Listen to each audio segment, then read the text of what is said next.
There are two types of time, the time you spend and the time that spends you.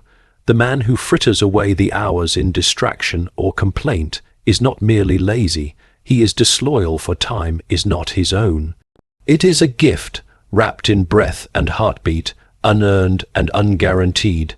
To squander it is not merely poor stewardship, it is spiritual treason. We are not timeless creatures. Our very nature is marked by decay. Every tick of the clock is a reminder that this world is not our home. We are passengers, not proprietors. So why, then, do we so often live as though the present moment were an eternal playground? Why do we chase pleasure like moths to a flame, knowing well that the flame burns and the pleasure fades? The enemy of our soul does not always come wearing horns and hatred. More often, he distracts. If he cannot make you wicked, he will make you busy. The trivial becomes urgent, the eternal becomes optional, and slowly, subtly, you drift, not into a storm, but into sleep, numb, entertained, always scrolling, always planning, but never praying. You are not made to merely survive time. You were made to redeem it.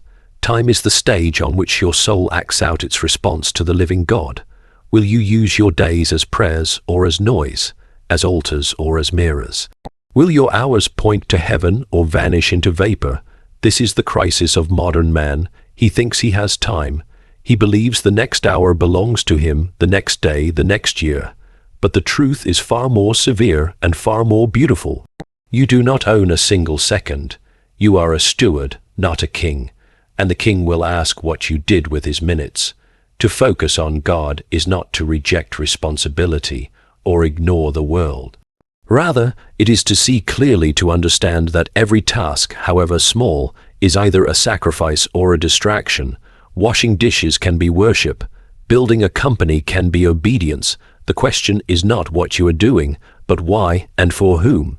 You may spend your time building an empire, or you may spend it building a soul.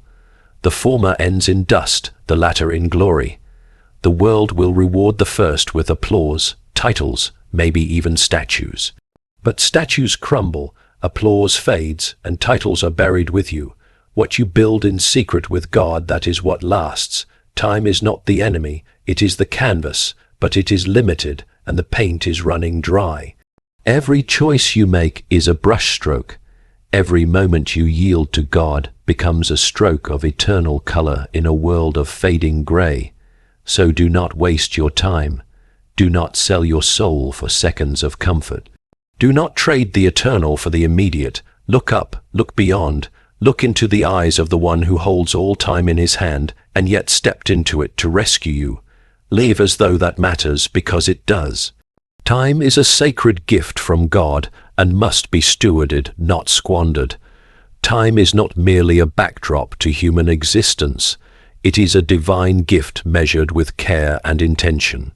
Every moment granted to us is a strand in the tapestry of eternity, entrusted to our hands with the expectation of purpose and reverence. We do not create time, and we do not control it.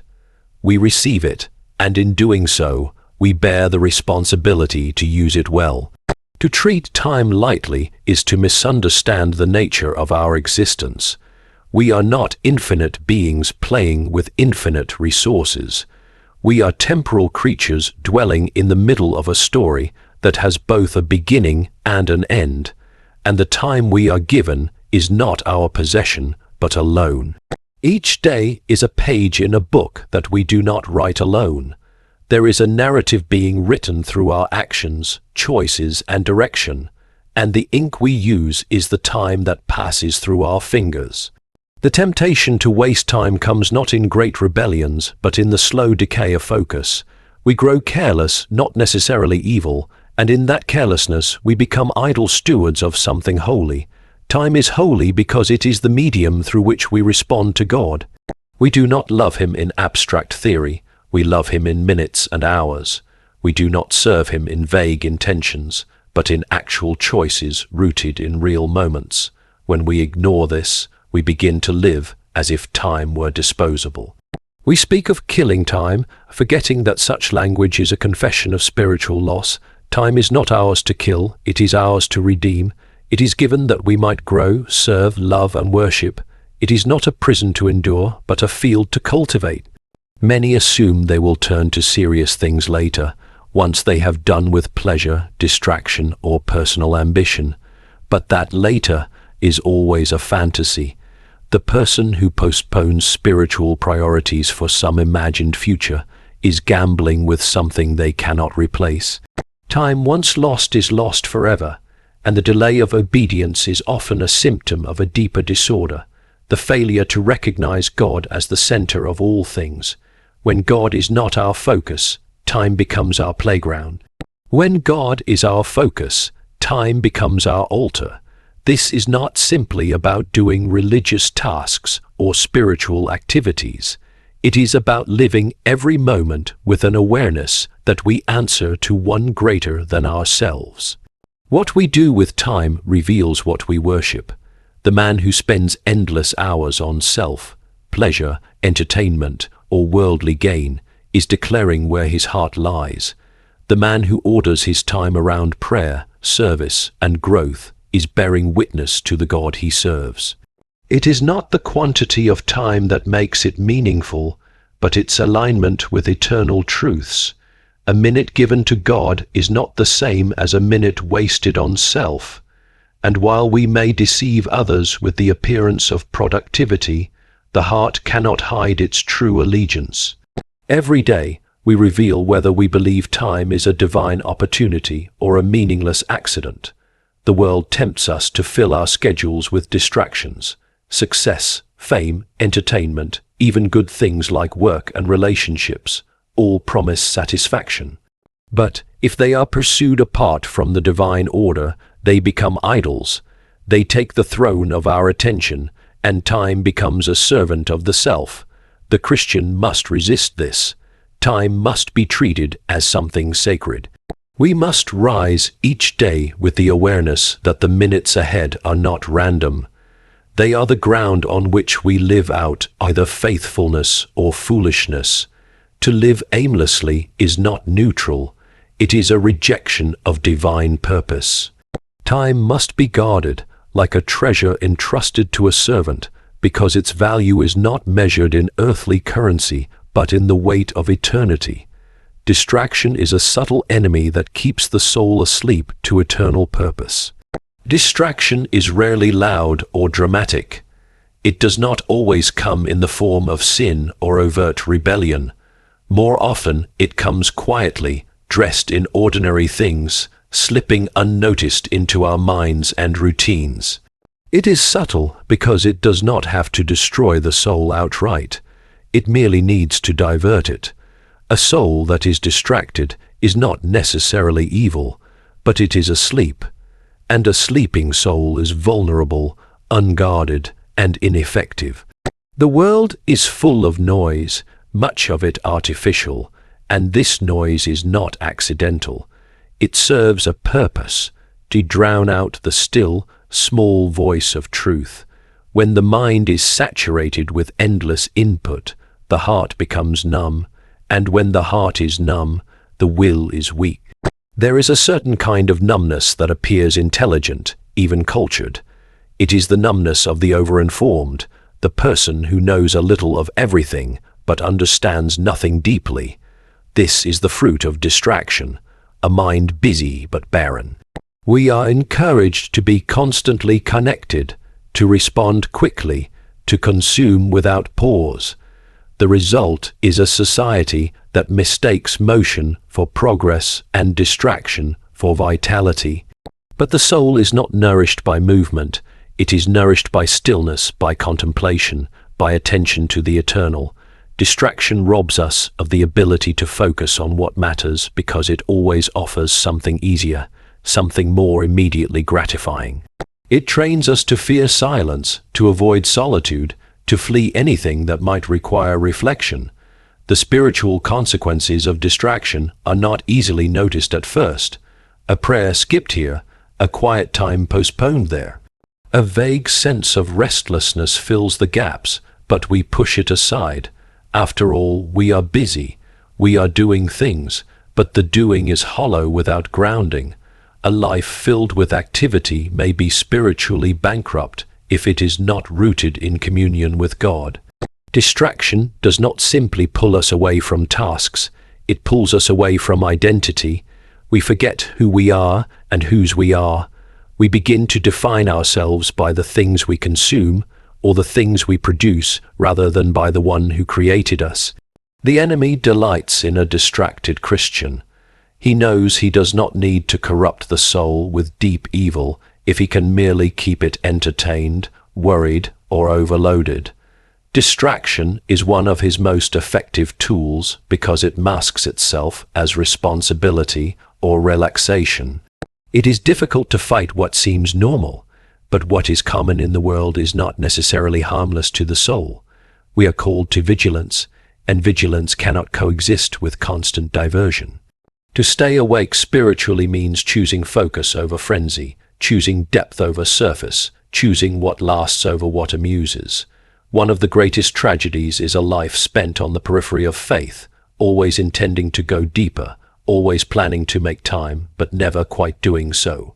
The distracted soul becomes like a ship that never anchors, always drifting but never arriving. The heart grows tired of its own shallowness, but the noise is too loud to hear the hunger beneath it. Distraction keeps us from facing the questions that matter. Who am I? Why am I here? What am I becoming? These are not questions answered in haste or with a swipe of a screen. They demand stillness. They require the courage to unplug from the endless cycle of reaction and performance. Distraction also blinds us to others. When the soul is preoccupied, it cannot see the needs around it. Compassion requires awareness, and awareness demands focus. We are not merely harmed by distraction, we become harmful through it. Our relationships suffer, our sense of purpose fades, and our spiritual discernment dulls. What begins as a minor indulgence becomes a way of life. A distracted soul cannot worship fully, cannot listen deeply, cannot serve freely. It becomes anxious, restless, and easily manipulated. And eventually, it loses the ability to distinguish the voice of truth from the noise of the world. Focusing on God transforms ordinary moments into eternal significance. To focus on God is to bring clarity to everything else. It is not a withdrawal from life, but a proper reordering of it.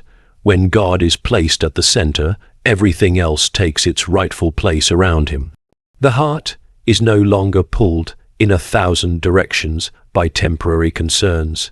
Instead, it becomes anchored in something eternal. The most ordinary tasks, when done in the awareness of God, become sacred. Washing dishes, writing a letter, speaking to a stranger, each of these becomes an opportunity for love, for obedience, for reflection of divine character. When God is the focus, life becomes seamless rather than segmented. There is no spiritual life over here and regular life over there. There is just life, lived with or without God at the center.